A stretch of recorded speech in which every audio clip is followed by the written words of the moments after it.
Riyadh में 57 मुस्लिम देशों की बैठक से पहले ईरान की बड़ी धमकी सामने आई है। ईरान के राष्ट्रपति ने अल्टीमेटम दिया है, अब बात नहीं एक्शन का समय है, ये रईसी की तरफ से कह दिया गया है। तो ईरानी राष्ट्रपति ने एक अल्टीमेटम दिया ये कहते हुए कि अब बात नहीं एक्शन होगा, एक्शन का समय है। ये ईरान के राष्ट्रपति की तरफ से ये बड़ी बात कही गई है। तो इब्राहिम रईसी की एक और धमकी, ईरान के राष्ट्रपति ने ये तमाम बातें रियाद की बैठक से पहले दी।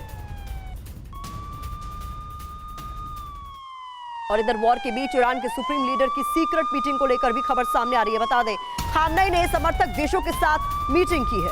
खबर यह भी कि मीटिंग में इजराइल के खिलाफ रणनीति बनाई गई है। फुल स्केल वॉर में उतरने से मना कर दिया गया है। इजराइल की छवि खराब होने का भरोसा है। ये तमाम बातें इस बैठक से निकलकर सामने आ रही है, जहां मीटिंग में इजराइल के खिलाफ रणनीति पर भी चर्चा हुई। तो बता दें, आइए देखते हैं कि सीक्रेट मीटिंग में ईरान के सुप्रीम लीडर ने 7 सूत्र क्या दिए हैं। समझना आपके लिए बहुत जरूरी है। जानकारी आपके सामने, सीक्रेट मीटिंग की इनसाइड स्टोरी ये रख रहे हैं आपके सामने, जहां खामनेई के 7 सूत्र क्या है। पहला, गाजा में नुकसान के बावजूद हालात फिलिस्तीनियों के पक्ष में है, ये कहा गया। दूसरा, मौजूदा हालात आगे फिलिस्तीन की मुहिम को मजबूत करेंगे, इस बात का भी दावा किया गया।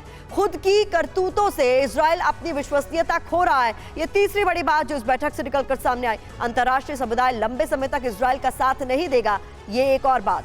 पांचवी बात, सीधे वॉर में उतरने की जगह अपनी रणनीति को लेकर आगे बढ़े, ये भी कहा गया। इसके अलावा गाजा में जो हो रहा है उसे ज्यादा से ज्यादा हाईलाइट करें, लोगों तक पहुंचाएं, दुनिया भर में पहुंचाएं। सातवां, गाजा में जो हो रहा है उससे दुनिया का ध्यान न हटे, यानी फिलिस्तीन के लिए समर्थन जुटाने की कोशिश और यहां इजराइल को विलन ठहराने की कोशिश। इस बीच बता दें आपको, गाजा में जब से इजराइल के हमले शुरू हुए हैं तभी से ईरान युद्ध में उतरने की धमकी दे रहा है। इतना ही नहीं, ईरान अमेरिका और इजराइल को तबाह करने का कई बार ऐलान कर चुका है, लेकिन ईरान ने अब तक युद्ध नहीं छेड़ा है। ईरानी सेना युद्ध में अब तक नहीं उतरी है। तो सवाल यही है कि आखिर गाजा युद्ध को लेकर रईसी का प्लान क्या है।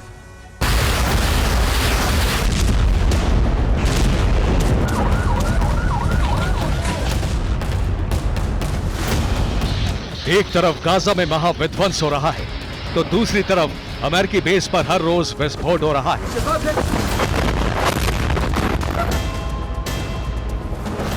एक तरफ गाजा में बहुत बड़ा रक्तपात हो रहा है, तो दूसरी तरफ सुपर पावर पर आघात हो रहा है। जिस तरह गाजा में युद्ध की आग लगातार भड़कती जा रही है, उसी तरह अमेरिकी ठिकानों पर हमले भी बढ़ते जा रहे हैं। ईरान के प्रॉक्सी जाल से बाइडेन और उनकी सेना परेशान है। मिसाइल, ड्रोन और रॉकेट, ये वो अस्त्र हैं जिससे ईरान के प्रॉक्सी इराक और सीरिया में मौजूद अमेरिकी बेस पर हमले कर रहे हैं।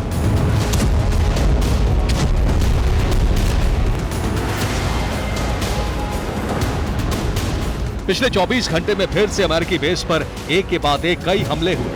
ड्रोन हमलों से इराक और सीरिया में मौजूद अमेरिका के कई सैन्य बेस दहल उठे। हैरानी की बात यह है कि सुपर पावर अमेरिका तमाम कोशिशों के बावजूद इन हमलों को रोक नहीं पा रहा है।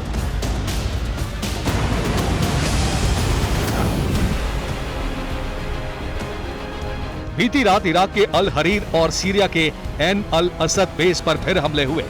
इन हमलों के वीडियो भी जारी हुए हैं। अमेरिकी बेस पर जो हमले हुए हैं वो ड्रोन से हुए हैं। अमेरिका की हर कोशिश नाकाम साबित हो रही है। ईरान के इशारे पर अमेरिकी बेस पर हमले लगातार बढ़ते ही जा रहे हैं।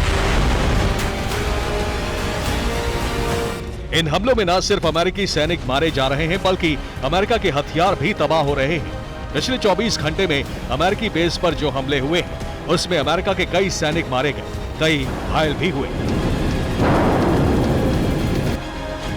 एक रिपोर्ट के मुताबिक अमेरिकी बेस पर जो हमले हुए हैं, उसमें अब तक 60 अमेरिकी सैनिक घायल हो चुके हैं।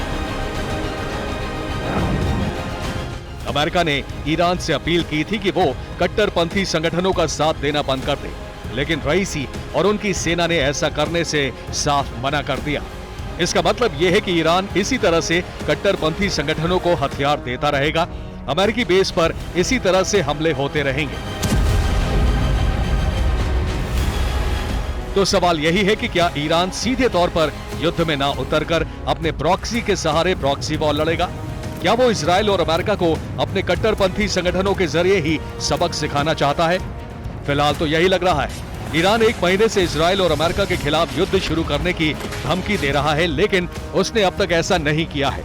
ईरान अपने प्रॉक्सी से ही हमले करवा रहा है। इसकी वजह है रईसी का वो डर जो अमेरिका से है। ईरान को मालूम है कि अगर वो युद्ध में कूदा तो सुपर पावर उसका नामो निशान मिटा देगा। Bureau report, TV9, Bharat.